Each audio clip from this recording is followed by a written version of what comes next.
Take a look at this building and I want you to notice something very obvious but also really important about it. Notice that the roof of the building is being held up or supported by these very large columns. If there's no columns, there's no roof. If the columns collapse, the roof will collapse. But the columns in turn are dependent for their support on something else, and that is this very large foundation here at the base of the building. If there's no foundation there, there's nothing to support the columns, and if there's nothing to support the columns, there's nothing to support the roof. So everything begins with this foundation, and then we can build up from there. If there's something flawed with the foundation, if there's something that's compromised the foundation, then the entire structure could collapse. So the foundation is a really important part of this building. Without it, nothing else will stand. Now, I'm sharing this with you because I think we can think of the structure of moral arguments in an analogous manner. Okay, so imagine here's our structure, and somebody comes to us with an ethical question that we haven't given consideration to previously. It's a question about some ethical issue related to parenting or the treatment of animals or abortion or justice or whatever. But it's a question that we haven't given a lot of thought to, so we don't yet know how to answer it. So what do? We start to think about that question. We may go do some researching. We may do some reading. We may talk to family and friends.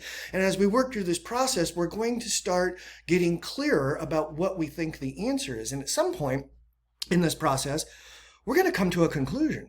And when we come to that conclusion, we're going to offer that conclusion to the world in the form of a moral claim. We're going to make a statement about what we think the right answer to the ethical question is. We're going to make a statement about what the right thing to do is or the wrong thing to do is. The moment we do that, folks are going to ask us, well, how did you come to that conclusion? And when they ask that, what they're really asking is, what are the reasons that you have for believing that your moral claim is a true statement?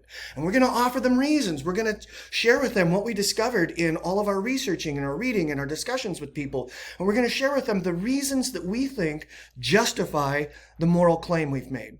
But of course, those reasons just can't be sitting out there on air. They've got to be themselves held up by something. They've got to be based on some value or a set of values that we think is worth protecting. Some value or set of values that we think merits respect. And hopefully the way the structure of our argument is structured in such a way that the moral claim that we've made is supported by reasons, and ultimately all of that is based on the need to protect this thing of value that we've identified. And you could see this at work last week in our discussion of the trolley problem, where I suggested that given this horrendous situation you're in, that you probably judged that pulling the lever and changing the course of the train was the morally correct action because doing so would result in fewer deaths and less suffering. And that's all based on the assumption that what really matters when we do things is to maximize happiness and satisfaction and minimize suffering and pain. In other words, what matters the most when we're confronting the question of what to do here with the trolley problem is protecting the greatest good for the greatest number. And pulling the lever does that. Okay, so now the question for us is this ultimately what we should value?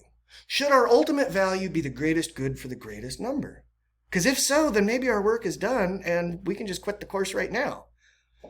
But of course, if we do say that what matters the most is the greatest good for the greatest number, would we have to justify things like slavery?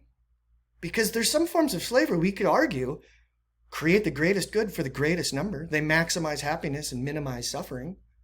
So maybe the greatest good for the greatest number isn't the ultimate thing that we should, or isn't the thing we should ultimately value.